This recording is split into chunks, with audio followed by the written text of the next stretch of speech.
Hey friends, and welcome to the Happy Hour Jamie Ivey podcast. I'm your host, Jamie, and I'm so excited that you're here. Every week, I invite a girlfriend to join me on the show, and we chat about the big things in life, the little things in life, and everything in between. Before we get to our show today with Sally, I want to thank one of our partners for today, and that is EM Jewelry Design.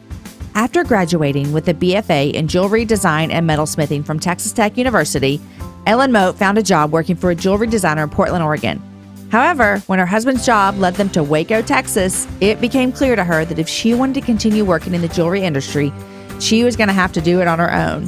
Ellen started EM Jewelry Design in the fall of 2015 and has since launched her original pieces on her webpage, emjewelrydesign.com. And she's been featured in the Magnolia Journal as one of Joanna Gaines' gift guide picks. Ellen's heart behind her work is to encourage, inspire, and empower women to pursue their own God-given passions. I love that she took something where she had to make up her own decisions and make her own company, and now she's rocking it. Way to go, Ellen. Right now, Ellen is offering 10% for you listeners on your next purchase. Just use the code Happy Hour. That's emjewelrydesign.com. Okay, friends, you are listening to episode number 127, and my guest today is Sally Clarkson. Sally has written numerous books on mothering, and her most recent book is called Different, the story of an outside-the-box kid and the mother who loved him. She co-authored this book with her son, Nathan, and in this book, they are both vulnerable and transparent on all levels with you all as a reader. I read the book this fall, and I devoured it. I really, really did. I loved her honesty, and as a mama who parents outside-the-box kids, which really, guys, don't we all have outside-the-box kids, and aren't we all outside-the-box people sometime? Yes. So as a mom who parents outside-the-box kids, like you do, and our parents did, I appreciated her words so much. Also, when we recorded this episode, y'all, Sally was preparing to be a guest on a show that is a bucket list for me. Like, it is on my bucket list. I want to be on this show. If you've listened, you probably know where I'm going here, but you'll have to listen and you can see what I'm talking about. I also would love for one of these people to be on my show. Oh, all of the feelings when she told me she was doing that. Also, guys, don't forget, Happy Hour Live is almost a month away, and we are getting so excited. I cannot wait for you to see everything we have planned for you. It's going to be such a fun night. You can get tickets over at jamieivey.com/events. Right now, the Saturday event is sold out, which is super exciting. Who knows if we'll put a few more tickets up there at the end. You know, I'm like a sucker, and someone will email and say, I wanted to come so bad, and then I feel bad. But right now it's sold out, but there are still tickets available for Friday night, March 10th. And you're going to want to come to Austin because Austin's the place to be, right? Right? Okay, guys, here is my conversation with Sally.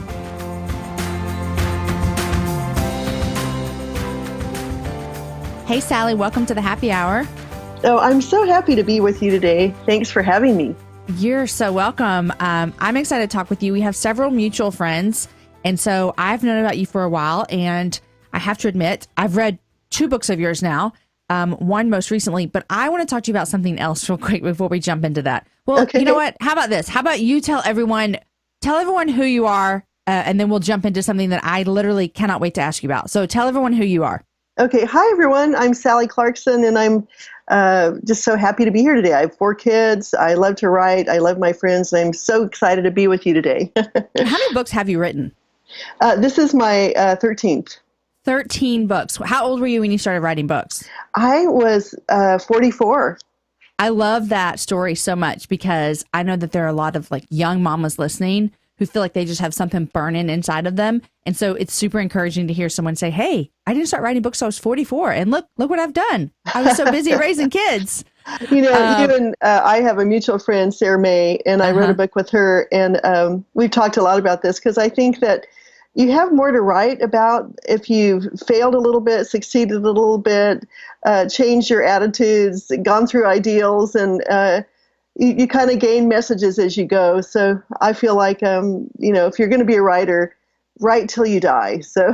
Oh, I like that. And I heard someone say also one time that if you're not living life, you have nothing to write about. Exactly. And that's what Sarah May and I've talked about, that you have to really live life to be able to have a story to tell. It's so true. And you write a lot about mothering and making your home a place of peace and discipleship. And so did you feel like you almost had to get through that?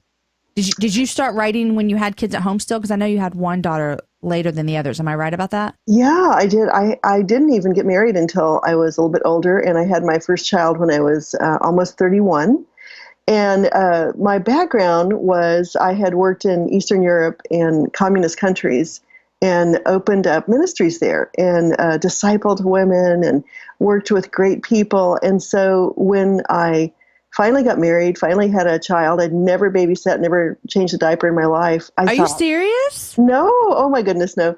And so I was holding my little ones in my arms and I thought, oh, wow, this is what discipleship is about. I can pass on a legacy to them of an excitement about living their lives for the kingdom. So it wasn't from any great knowledge of motherhood or parenting. It was more experience in missions and seeing how important lives could be in changing the world. So that's kind of how I came to all these books through just living life. Yeah, exactly. Okay, so I want to talk about some of your books, and I would love to hear about even a little bit your time in Eastern Europe. But very first, I need to tell you that I am giddy with excitement that tomorrow you are going to be on with Kathy Lee and Hoda. Oh, really? I'm excited too. It's like a bucket list of mine. I'm so excited for you. Yes. Isn't that crazy that is like would bring me so much excitement? Well, I'll just have to pray that happens. I know. Are you excited? I really am. I've done a few television and things like this before. And so it's really going to be a lot of fun to be there with Nathan. And I've just heard great things about her. A friend of mine that was just on her show just wrote me a sweet note this morning. And so it's just fun to be here. And it'll probably be 3 or 4 minutes, but we just feel so honored to be able to talk about our new book on her show. That's amazing. And a dream of mine also is to have Kathy Lee on my podcast. So I know I would love to have her on my show. But so you are in New York City with your son, Nathan. I want everyone to know when you said Nathan, that's your son. And you and your son, Nathan, just recently released a new book called Different. Right. And I read this book. Man, when did I read this, Sally? I can't remember. Was it? Probably in the fall. In the fall? Okay, so I read this book and devoured it. In fact, this morning, I was looking for my copy that I had, which a lot of times when we get pre-release books, it's literally in a big, how would you even describe it? It's like a big book almost. Yeah, Yeah, it's not a book like I have in my hands right now. So I was looking all over my house for my big copy that I read because I have notes everywhere in it because I devoured this book. Because the tagline of the story is the story of an outside-the-box kid with a mom who loved him. And it, like, even when I say that out loud, you can hear my voice. It makes me get teary-eyed because I have some outside-the-box kids. And so I just remember reading your words and your son Nathan's words. Those were just, like, even more precious to my heart because for us mamas that are parenting kids that, and different is a wide range. You know, we have all kinds of different. Your words were so good to me. And so I want to start off, first of all, and ask you the question of, who thought of this first, you or Nathan? And how did y'all approach this together as a mom and son relationship and writing about some of the struggles that you both endured in Nathan's growing up years? Well, I was honored that Nathan came to me. And Nathan has a lot of different letters, a lot of different issues, but he just loves people and has compassion on people with their needs and all the things that are going on in their lives. And he had produced a movie called Confessions of a Prodigal Son. And it kind of, for some reason, hit really big. And it went to Netflix and he sold a bunch in Walmart, different things. He started getting letters from people all over the world when they found out that he did have some issues. And they said, wow, how did you ever find success in your life with dealing with, private issues in your life, and different things like OCD and learning disabled areas. And so he said, Mom, we really need to write a book that tells our story, how we made it, what was hard for me, what was hard for you, because he said, I think it could be a great encouragement to people all over the world. And I said, well, if we write it, I've got to be able to tell some really hard stories. And he said, well, that's the whole point, so that people won't feel like they're the only ones that struggle. So it was his idea, and I have loved doing it because I always kind of protected my kids from, I wanted their stories to come out when they wanted them to, while still being able to share some of the biblical ideals that I believe in. And so there will be a lot of things in this book that will come out about us that people have never read before, but I hope will greatly encourage them. It was a great encouragement because I think that these types, I've read just a handful, I could probably count on one hand of books by mothers, and granted, your son is older, and I'm thinking of another book I've read where her son is still younger, where it seems like it's just, the word I can use is just real, you know, and I feel like that is such a hard balance to find. And I loved how you described you telling Nathan, hey, I'm going to have to say some things that kind of are hard and personal about our family. And the maturity that he had because he was older to say, well, yeah, that's how people know that they're not alone. And that's kind of how I felt as I read this book. I thought, man, I'm not alone, you know? And I was texting some of my other girlfriends who we also have kids who are just out of the box. And I was literally taking pictures of entire paragraphs, sending them to them to just say, God, look at this. Look at this. It's so precious stuff. What were some of the hard, like when you wrote this book, because I personally am writing a book about things in the past. And so sometimes when I write things, it brings me back to those moments. Right. And so as you were writing your parts of this story of going back to some of those hard times when Nathan was, you know, a preschooler and a toddler, and then in teenage years, what were some of the hardest moments to write about? I think that it did make me tear up quite a few times, because I think that this journey with with all of our kids are different, and have different personalities, and we all feel inadequate. And I think a lot of times we stuff our insecurities and our failures because there's such pressure to be high performance and to do it right. And there isn't a right way. But I think that the hardest part for me, maybe in writing it, was going through some of the things that I feel like Nathan had to bear that were very sad for me, that were very heartbreaking in the sense of realizing that he felt alone and that he felt different and that he couldn't do anything about it. I think that sometimes when our children, whether you call it misbehave or act in ways that we don't understand, and we wish that they would either be correctable or we're trying to figure it out, I think sometimes we think that our children are doing things on purpose to, just to get to either to rebel against us or I don't know what. But I realize now that so much of Nathan's life, he couldn't help what was happening. There was a motor inside of him that was on high all the time, revving up, and going through some of that really caused me to have sympathy for him again, and always, of course, wishing I had done it better. Yeah. I guess that's like, I was just talking with a girlfriend of mine this morning on Voxer, and she was talking about her son, and she's like, there's a term called like your engine's kind of hot, like you can't really calm down. Right. And she's like, he's running on hot all the time. Like his engine's always hot. Yeah. And I think I'm even, I've been parenting for 13 years, and this is what's the hard part. And you just mentioned it a little bit, is 13 years in, I think I'm just now sometimes starting to grasp what you just mentioned. Yeah. That sometimes when I look at my kid, I want immediate behavior modification, right? Yeah. And we just want them to act the right way.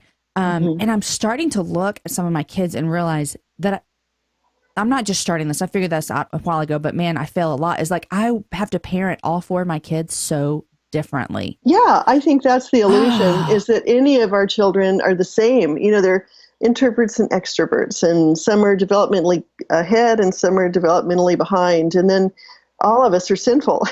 Yes. You throw it all in the mix. And it's, I think that motherhood is this marathon, and it's harder than you think. And, you do get exhausted along the way, and it can really bring out some of your weakest areas. And yet to walk it with grace and to persevere and just to see the hearts of your children in the midst is such a challenging thing. So when you were parenting your four kids at home, you just mentioned something and we were talking about how parenting each kid's differently. How is it that you and your husband, what are some things like that you practically thought about doing to parent your kids differently? I know at my house, for example, a lot of kids will get different forms of discipline or punishment. And I've had some of my kids say, well, that's not fair. Why is that happening to them and this to me? And, it's just a conversation that we have at our house a lot about, like, everybody's different and everybody needs different things, and everybody, taking away someone's privilege for a TV affects some kids. And one of my kids is like, I don't care, whatever, and so Yeah, exactly. There's a different discipline there. what are some things, because I have a lot of young mamas that listen to this show. What are some things that you guys practically thought about when you were disciplining all four of your kids in different ways? Yeah.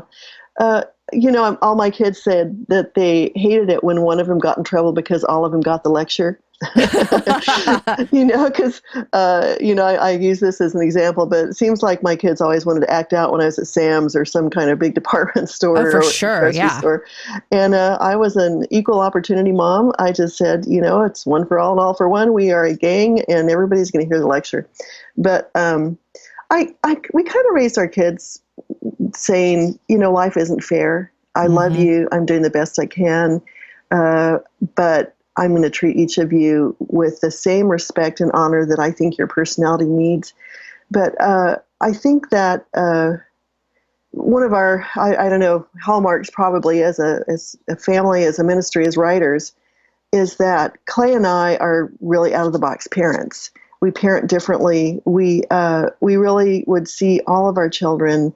We tried to look in their heart. Heart is mentioned over 800 times in Scripture, and we tried to say, what is their personality? What drives them? What thrills them? What captivates their interest?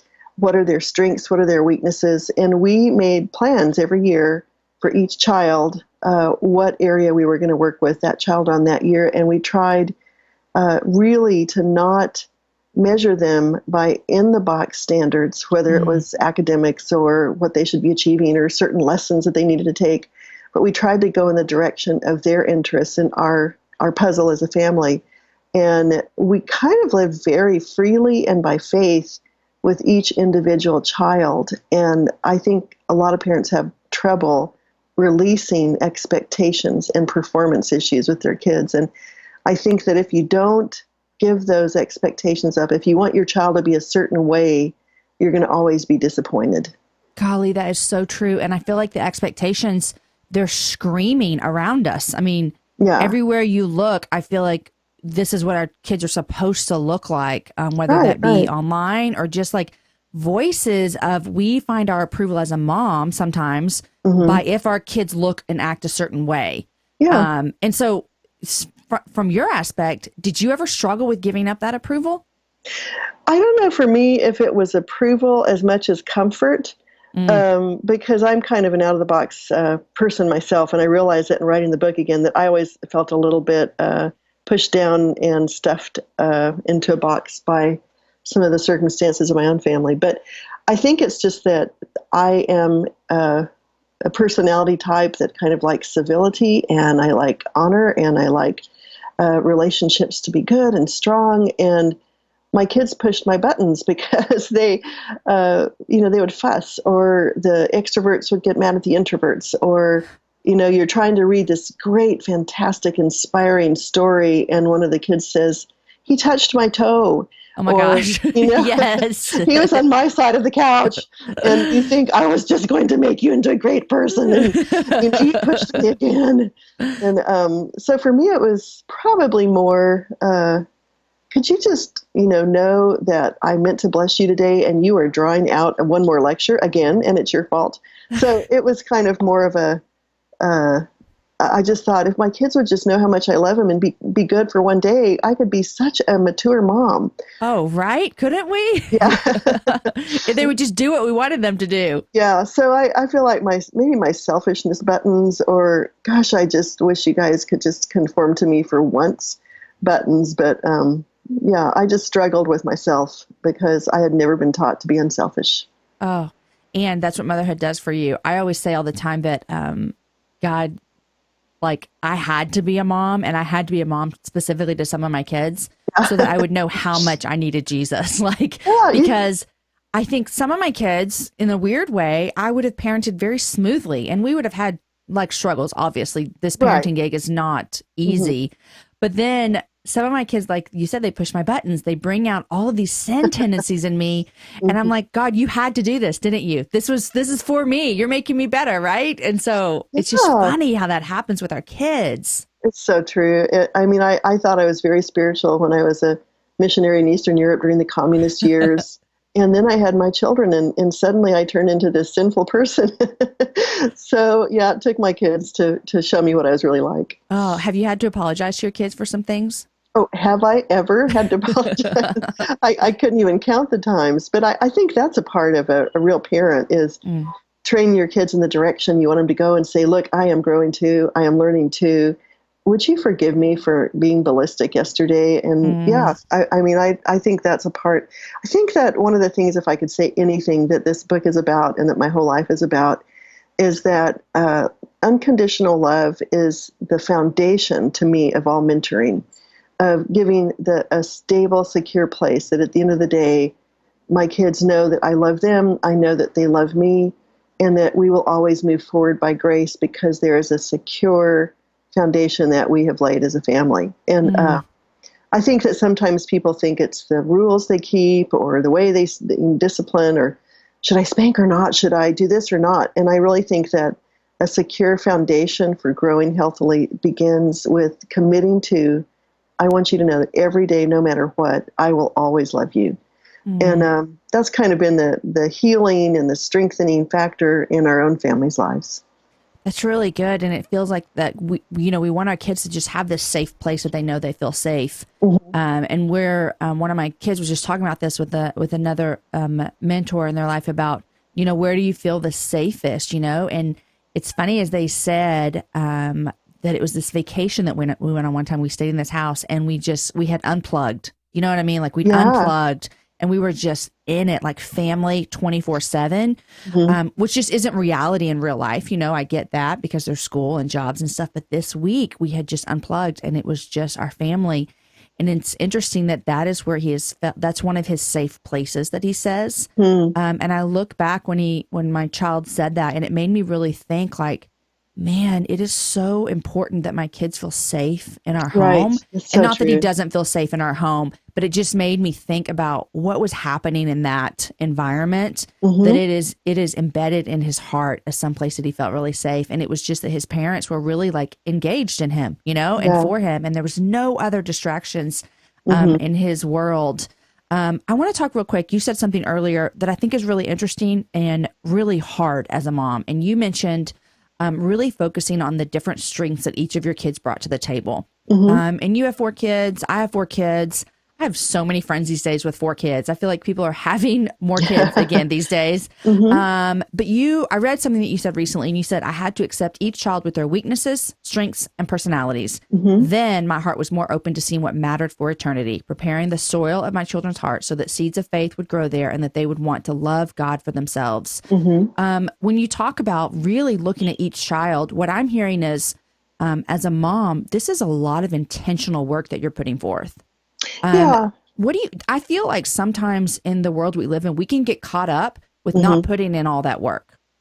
Oh, I'm so glad you said that. And I could go on in this subject forever, but I do feel like our culture gives us permission to do anything as though all choices are equal. And I really believe that when we get to heaven, Jesus is going to say to us, I entrusted these little human beings into your hands whose lives will have an impact for eternity. How were you the hands of my love to them? How are you the words of my love to them? Because I wanted you to raise them so they would love me.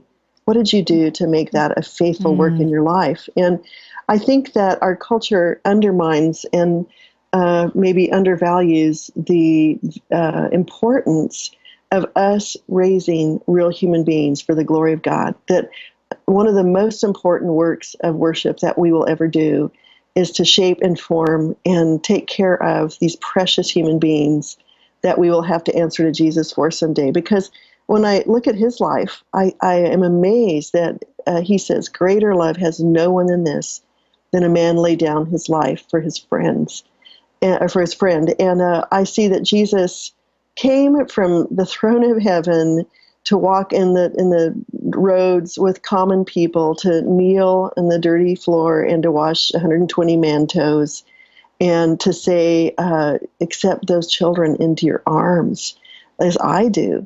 And so I feel like it wasn't out of nobility that I came to an understanding that it was profoundly important for me to really look at my children as the story I was writing, no matter what I did in the world, no matter how many people I impressed, that the best story I would ever write would be that which was hidden in my home. And I do believe sometimes there are messages out there today that make women think that there are many other things that are more important. And I think it's possible for a woman to live into her capacity by doing many things. But in the home is where your integrity is born and shaped and stretched and challenged. And I really believe it's on the heart of Christ that we be faithful in that area. Did you ever struggle with any of your kids, and you don't have to answer this question because it's your kid's story as well, but kind of questioning the faith that you were portraying for them? Oh, yeah. You wonder, is it going in? Am I doing the right thing? And what should I emphasize? And I think probably my life helped me because I had a little bit of difficulty feeling accepted. I didn't feel unconditionally accepted for whatever reason. I had fine parents and a fine family, but I was very careful to see that inside themselves, for who they were with all their warts, with all their strengths and weaknesses, that they would know that I saw something beautiful there because I had needed to have somebody see that in my own life. So I both struggled with who they were as well as wanted that to be what they felt, because I thought, how can they really know the unconditional love of God if they haven't felt the unconditional love in our relationship, which is a model to them of what Christ is like. That's so true. You do a lot of mom conferences for moms and encouraging mothers so well. One of the things I recently saw that you said was encouraging moms to make this a plan to live a sustainable life amidst the difficulties that come with parenting these children. And you said that this is actually a necessity to avoid burnout and to make your home a source of life for everyone who lives there, including you. Do you see a lot of moms these days just working themselves to the bone, and then they realize that they're actually burnt out on life, motherhood, marriage, all these things, and they're just they don't have a sustainable way to pour into their kids? Oh, yeah. I mean, I think that we get to the point of empty, and then we start yelling or being impatient. We wonder what's wrong or where God has gone.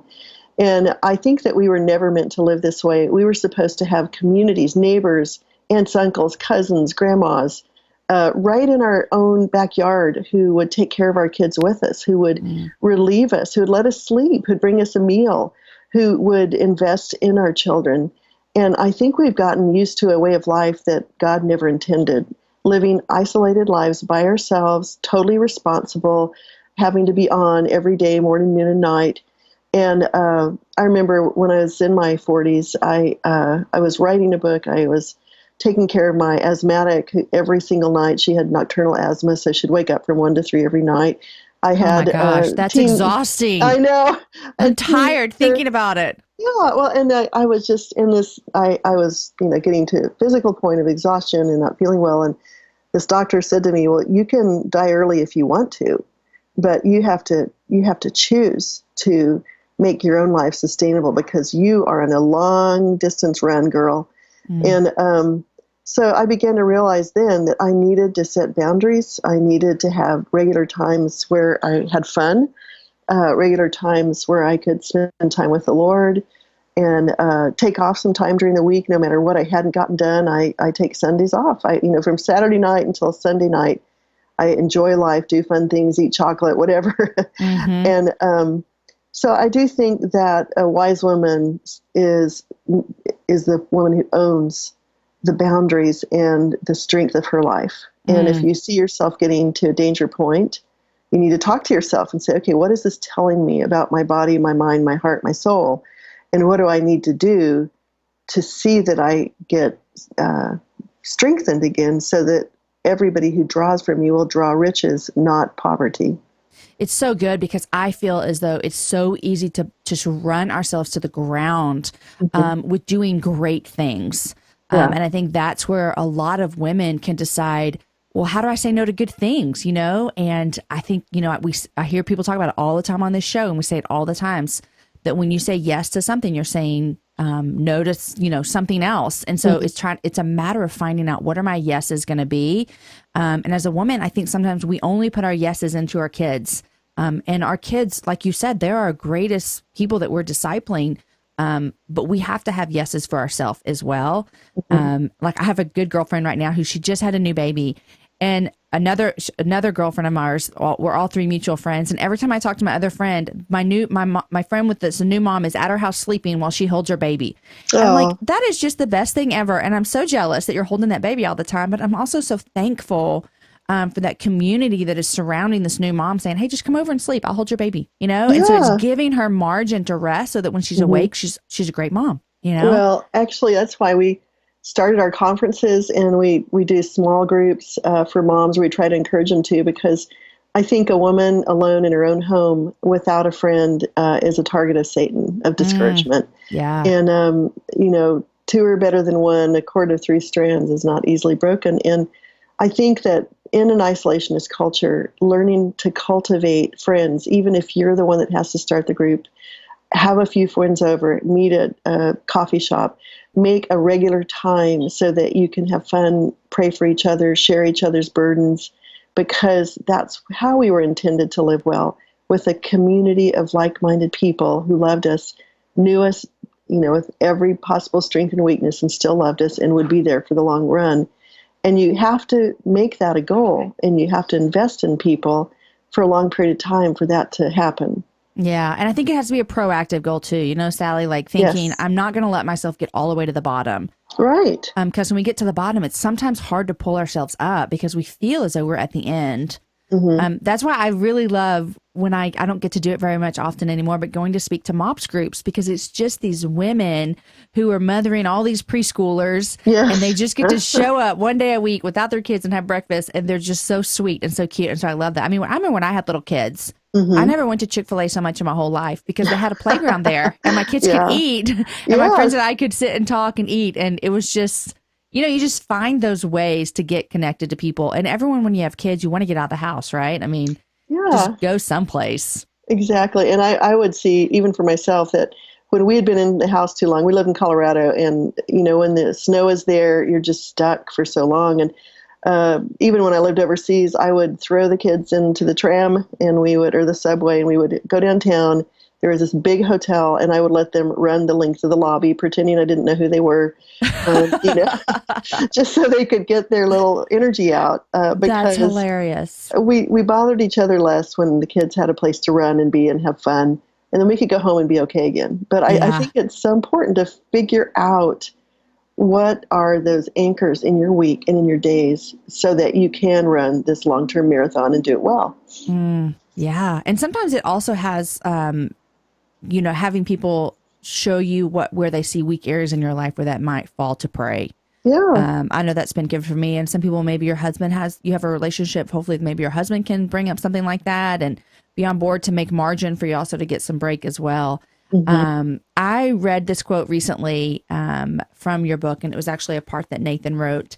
And when I read it, I thought of so many mamas that might read this and think, this could be inside my kid's brain. And he said, why was I always getting in trouble when others were able to just be good?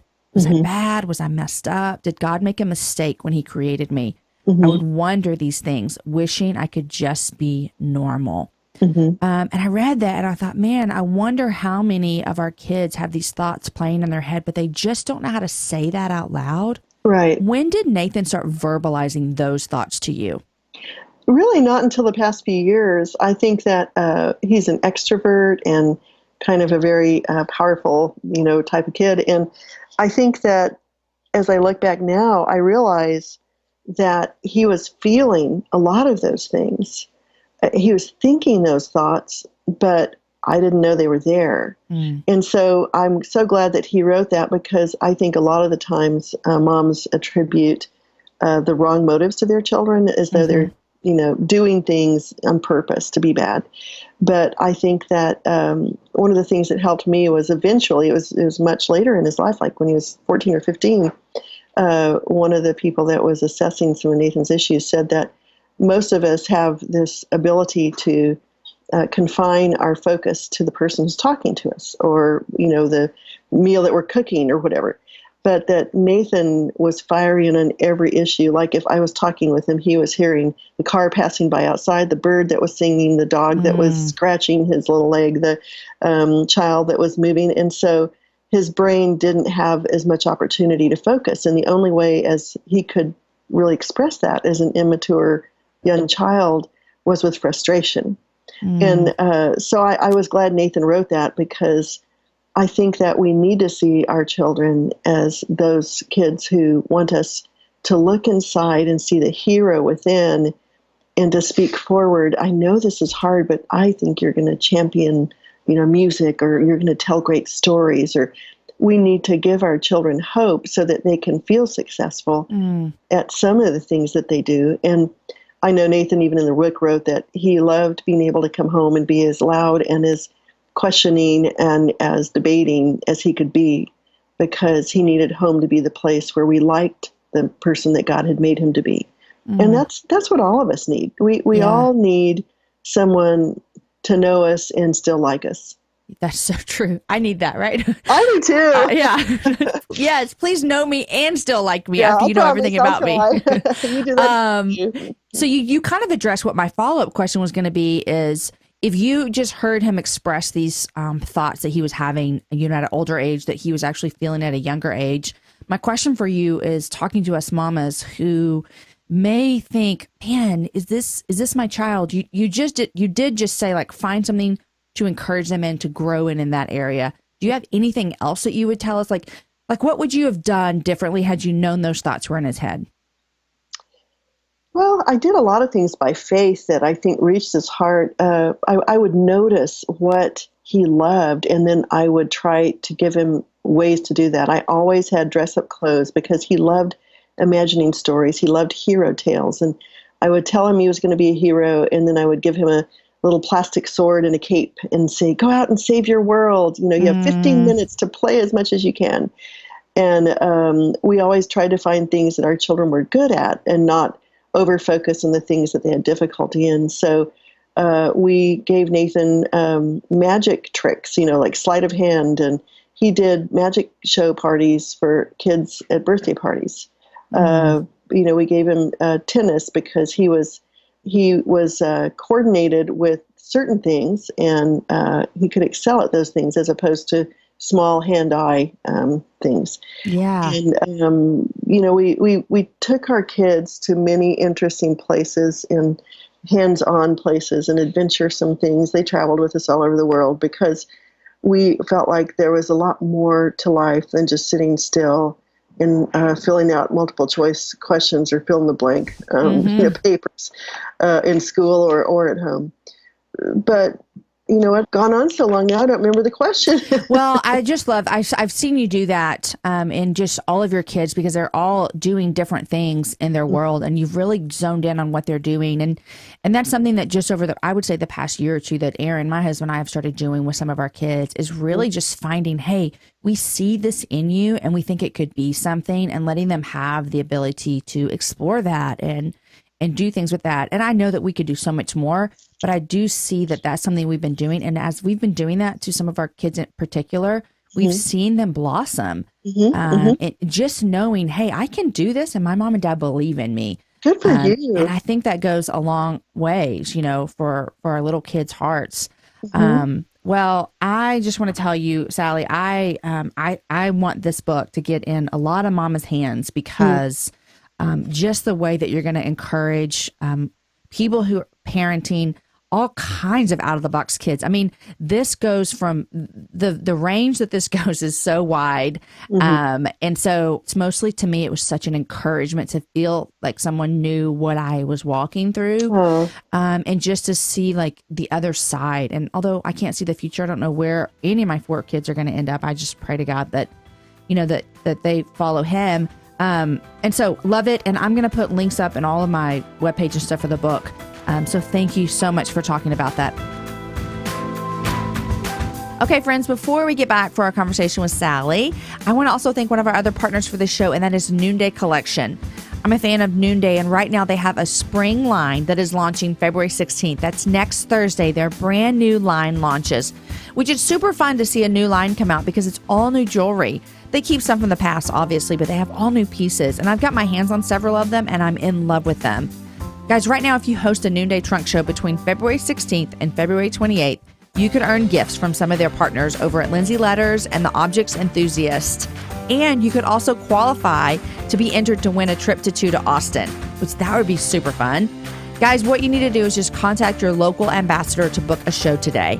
If you don't have an ambassador, if you don't know someone who is an ambassador, which means they sell the products that Noonday sells, you can go to the page, Noonday Collection, and you can look for an ambassador in your area. Super easy. Go to noondaycollection.com, click on the host page, put your zip code in, and they're going to hook you up with an ambassador. I've hosted trunk shows before.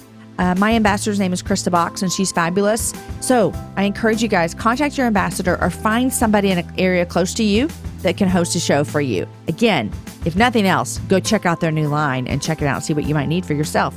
Okay, back to my conversation with Sally. Okay, now I want to ask you what I ask everybody, and that is, what are 3 things you're loving these days? Well, I know this is going to be very basic, but I love my strong cappuccinos. I meet my kids downtown at this coffee shop. I take different turns with them. And I even told Nathan this morning, I said, where's the place that has the strongest coffee? I just can't wait to have a good coffee this morning. So I do love my caffeine. And I've even put something on Instagram and got all sorts of corrections about why I shouldn't love caffeine. But that's okay. I'm 63 and I love my caffeine. You're going to do it. So Nathan lives in New York City, but do your other kids live close to you? No, Sarah is finishing her degree at Oxford, and my other daughter, Joy, is finishing a master's degree in Scotland, and Joel has recently been in Cambridge in England and is doing this thing for this group in New York City, and Nathan lives in New York City, and I kind of overdid the vision thing in their lives, I think. Yeah, they're like soaring. You're like, hey guys, you can come home. But no, I love that. But okay, so my second thing is I really love being with my kids. They all come home whenever they can. We make at least 2 times a year when they'll all be home together for at least a week. And I just finished that. And it's so fun to realize that God is doing so much more than you think. I finally realized that God said, Sally, I've got this. Just you walk with me and worship me and enjoy life every day, and I'll take care of them. Because when they were home, I loved hearing them talk. They're all passionate about the Lord and about the kingdom and about their work and about the world and ideas. And I just sat and listened to them, and I loved that. It was really fun for me to see whole people that actually came out of my imperfect house. Yes. And then I have to say that I do a lot of work, and you do too, I know. And I cook a lot of meals, and I take care of a lot of people. And so for me, coming away to a big city, because I've lived in a lot of big cities, is so much fun. Nathan and I walked out this morning. I felt like a little girl in a china shop, and we went to my little favorite French cafe here in New York City, and we pretended like we were adults, and we ate a great meal. And so I do love, on occasion, getting to more international type of cities and all the food available and all the fun, and I just soak it up. So I have enjoyed that a lot this week, or this past 24 hours. Yes, New York City is actually one of my favorite places to visit. Aaron and I honeymooned there, and then we've been back several times, and then we actually got stuck there just a couple weeks ago. At the beginning of the year, we were coming home from an international trip, and all the planes were stopped. And this was a Saturday night. I mean, we just, you know what it feels like. We just want to get home and get into bed. And so our planes were canceled, and they told us that we couldn't get out of there till Monday night. And so, so everyone's like, oh, aren't you so excited you're stuck in New York City? And I was like, yes, but I really want to go home. And so we made the best of it and went to museums, and we did the 9/11 memorial, which was the first time I had been there. Yeah, I've never been. Oh, golly. We went, and we only had about 2 hours, and I say that you could spend about 5 hours in there. Oh, wow. I mean, it was so... It was wonderful. It was really well done. And, you know, all of us who were old enough at that time remember where we were when that happened. And so it was really good. So if you ever get a chance, if you're back, you should go do that. No, I really want to do a trip sometime that isn't a ministry or job related sort of trip. But no, I would love to go there. Yes. So what is coming up in the next year for you? We just started 2017. We're about a month in. What's coming up this year for Sally? Right in front of me is I have 5 national conferences. Renew My Heart, our mom's conferences that I love doing. because I like women to get away, and we have fun and we laugh and we giggle, and we also, just go back to the Lord and say, how can I live a sustainable life and last well till I see Jesus? So that's coming up. I've got conferences in 5 cities in the United States. And then I love that God has been developing my overseas ministry a lot. We have several movements in different countries where there's small groups and small group leaders. So I'm doing an international conference in near London, near Heathrow Airport, actually, for women in England and all over Europe. Just the same kind of training and inspiring them and giving them a time away. So I've got that, and I just finished a book that's coming out next fall. Are you serious? You just released a book. I know. How does this even happen? Well, I already had that book contract for next fall, and it was going to be reasonable. And then we talked to my publisher about this different book, and we decided my publisher said, well, let's just do it. And so I will never do that again. Oh my gosh, I cannot even imagine. I can't either. I'm about ready to just take about a 5-year vacation. Yeah, you are. Yeah, but so I love all the ministry things coming up, but then I'm going to take a couple of weeks with my girls on their spring break overseas in March, and I can't wait because we're going to play and be friends and sip tea and act like adults. And so that's amazing. That's amazing. What is your book that comes out in the fall? Well, I had just written a book last year called The Life-Giving Home, but this is called The Life-Giving Table. Okay. And it's basically about discipling children and discipling your friends, that you use the table, that Jesus used the table so many times. He would make fish for Peter and then talk to him about investing in his kingdom. He would wash toes and feed bread in the Passover meal. And he would talk about the most important messages he ever had. And so it's about inviting people into feast. Ooh. And then giving them a feast of heart and soul in the midst of it, and how to use your table as a strategic place of influence. That's speaking the Ivy's love language around here. We say things open up around the table, and you can have a lot of great conversations around food. It's one of our favorite things to do. Oh. Okay, so I got your 3 favorite things and all about your kids in your next book. What are you reading these days? Do you even have time to read? I don't have as much time as I would like to read, but I do love reading. So even though I'm not reading them all, I have a stack of books that are waiting to be read, and I read little bits of them. But I have a Elizabeth Goudge book. She's an old English writer that I just kind of escape into. And I have, so look up Elizabeth Goudge, and then I have a new book that Nathan gave me, The Monster. There's going to be a Broadway play about it. And I can't remember the name of it, but it's The Monster Who Did Something or other. The Monster Who Did Something. Yeah. And then I have, I like some Philip Yancey books. I'm reading one about prayer right now. Reading a book that Tyndale sent me about a rabbi, the rabbi's thoughts. And so I just like dipping into lots of great people's ideas because it keeps me stimulated and it feeds my heart. Yeah. Can you read books when you're writing? I have to. But are they different genres than what you're writing?